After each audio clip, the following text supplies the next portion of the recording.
Un jour, un instituteur a enseigné qu'une baleine, même de grande taille, ne peut pas avaler un humain parce que les baleines ont une gorge étroite. Une petite fille a objecté, mais Jonas a été avalé par une baleine. L'instituteur a répondu, c'est impossible. Toujours pas convaincue, la fillette a dit, eh bien, quand j'irai au paradis, je le lui demanderai. L'instituteur a ricané, et si Jonas a péché et qu'il n'est pas allé au paradis? La fillette a répondu, alors vous le lui demanderez.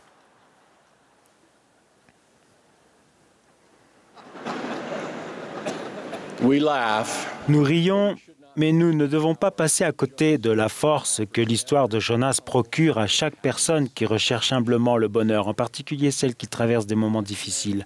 Dieu a commandé à Jonas d'aller à Ninive, afin d'y prêcher le repentir. Mais Ninive étant jadis l'ennemi juré d'Israël, Jonas s'empresse d'aller dans la direction opposée, prenant le bateau pour Tarsis.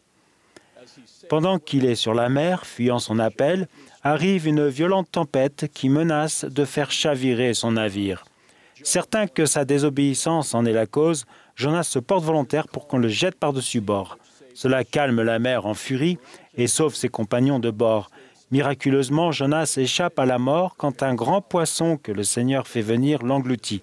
Mais il se languit dans cet endroit extrêmement sombre et putride pendant 3 jours, jusqu'à ce qu'il soit finalement recraché sur la terre ferme. Il accepte alors son appel pour Ninive. Cependant, lorsque la ville se repent et est épargnée de la destruction, Jonas s'indigne de la miséricorde accordée à ses ennemis. Dieu enseigne patiemment à Jonas qu'il aime tous ses enfants et désire tous les secourir. En faillissant plus d'une fois à l'accomplissement de ses devoirs, Jonas montre de façon frappante que dans la condition mortelle, tous sont déchus.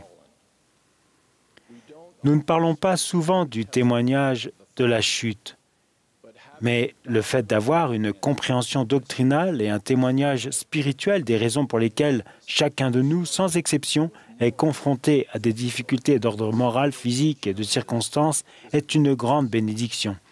Ici-bas, on voit croître les mauvaises herbes, on constate que même les os solides peuvent se briser et tous sont privés de la gloire de Dieu. Mais cette condition mortelle, résultat des choix d'Adam et Ève, est essentielle à la raison même de notre existence, pour que nous ayons la joie. Comme nos premiers parents l'ont appris, ce n'est qu'en goûtant à la mer et en connaissant la douleur d'un monde déchu que nous pourrions ne serait-ce que concevoir, sans même parler de ressentir le vrai bonheur. Un témoignage de la chute n'excuse pas le péché, ni une approche laxiste des devoirs qui nous incombent dans la vie, lesquels requièrent toujours la diligence, la vertu et la notion de responsabilité. Mais ce témoignage devrait atténuer notre contrariété lorsque cela va tout simplement mal ou que nous constatons un manquement chez un membre de notre famille, un ami ou un dirigeant. Plutôt que de nous complaire dans la critique ou le ressentiment qui mine notre foi, avoir un témoignage de la chute doit nous aider à être plus semblables à Dieu, qui, selon la description de Jonas, est miséricordieux, lent à la colère et riche en bonté envers tous, y compris nous-mêmes, dans notre état inévitablement imparfait. Plus encore que la démonstration des effets de la chute, l'histoire de Jonas nous conduit avec force vers celui qui peut nous délivrer de ces effets. Le sacrifice volontaire de Jonas pour sauver ses compagnons de bord illustre bien ce qu'a fait le Christ. Et à 2 reprises, lorsqu'on lui demande un signe miraculeux de sa divinité, Jésus répond que le seul signe qu'il donnera sera le miracle de Jonas, observant que de même que Jonas fut 3 jours et 3 nuits dans le ventre d'un grand poisson, de même le Fils de l'homme sera 3 jours et 3 nuits dans le sein de la terre. Comme symbole de la mort sacrificielle et de la résurrection glorieuse du Sauveur, Jonas s'avère peut-être imparfait, mais c'est aussi ce qui rend son témoignage personnel de Jésus-Christ et son engagement envers lui, offert dans le ventre d'une baleine, si poignant et inspirant. Le cri de Jonas est celui d'un homme bon et profond, en profonde difficulté, en grande partie à cause de ses propres actions. Pour un saint, lorsqu'une catastrophe découle d'une habitude, d'un commentaire ou d'une décision regrettable, en dépit de multiples bonnes intentions et d'efforts sincères pour mener une vie juste par ailleurs, cela peut être particulièrement éprouvant et laisser un sentiment d'abandon. Mais quelle que soit la cause ou la grandeur du désastre auquel nous sommes confrontés, il y a toujours un coin de terre ferme où trouver l'espérance, la guérison et le bonheur. Écoutez ce que dit Jonas.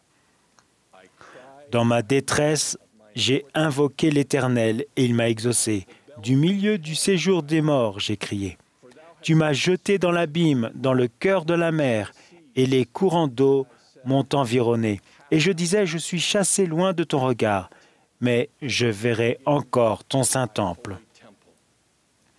Les eaux m'ont couvert jusqu'à m'ôter la vie, l'abîme m'a enveloppé, les roseaux ont entouré ma tête. Je suis descendu jusqu'aux racines des montagnes. Mais tu m'as fait remonter vivant de la fosse. Quand mon âme était abattue, je me suis souvenu de l'Éternel et ma prière est parvenue jusqu'à ton saint temple. Ceux qui s'attachent à de vaines idoles éloignent d'eux la miséricorde. Pour moi, je t'offrirai des sacrifices avec un cri d'action de grâce. J'accomplirai les vœux que j'ai faits. Le salut vient de l'Éternel.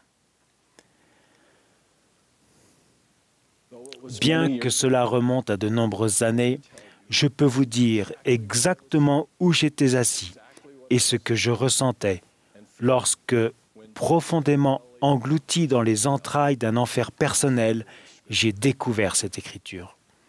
Pour quiconque éprouve ce que j'ai ressenti alors, la sensation d'être retranché, submergé par les eaux profondes, les roseaux se mêlant autour de votre tête et les montagnes de l'océan s'abattant tout autour de vous, ma supplication, inspirée par Jonas, est la suivante.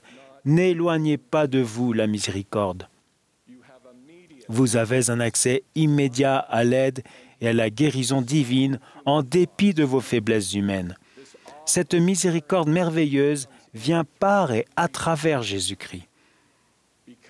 Il vous connaît et vous aime parfaitement. C'est pourquoi il vous l'offre à vous personnellement. Cela signifie qu'elle est parfaitement adaptée à vous, conçue pour soulager vos agonies individuelles et guérir vos souffrances particulières. Alors, pour les cieux et pour votre bien-être, ne la refusez pas. Acceptez-la.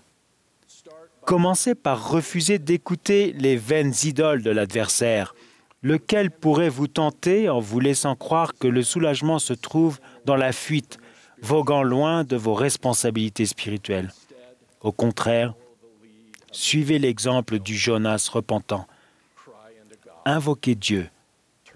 Tournez-vous vers le temple. Tenez-vous fermement à vos alliances.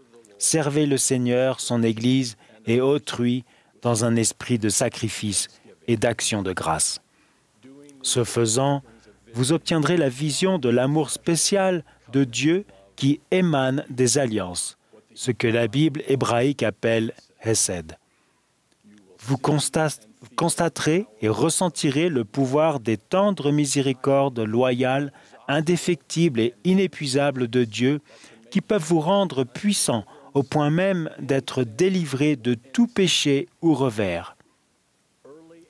Une angoisse précoce et intense peut occulter cette perspective au début. Cependant, si vous continuez d'accomplir les vœux que vous avez faits, cette perspective deviendra de plus en plus éclatante en votre âme. Et grâce à celle-ci, vous ne trouverez pas non seulement l'espérance et la guérison, mais étonnamment, vous trouverez la joie, même au milieu de votre épreuve. Comme le président Nelson l'a si bien enseigné, lorsque notre vie est centrée sur le plan du salut de Dieu, sur Jésus-Christ et sur son évangile, nous pouvons connaître la joie, quoi qu'il arrive ou n'arrive pas dans notre vie. La joie vient de lui et grâce à lui. Que nous soyons face à une immense catastrophe telle que celle vécue par Jonas ou aux difficultés de chaque jour liées à notre monde imparfait, l'invitation est la même. N'éloignez pas de vous la miséricorde. Tournez vos regards vers le miracle de Jonas, le Christ vivant, celui qui s'est levé de son tombeau après 3 jours, après avoir tout vaincu pour vous. Tournez-vous vers lui, croyez en lui, servez-le, souriez, car c'est en lui et lui seulement que l'on trouve la guérison complète et joyeuse de la chute, guérison dont nous avons tous si urgemment besoin et que nous recherchons tous humblement. Je vous témoigne que c'est vrai, au nom sacré de Jésus-Christ. Amen.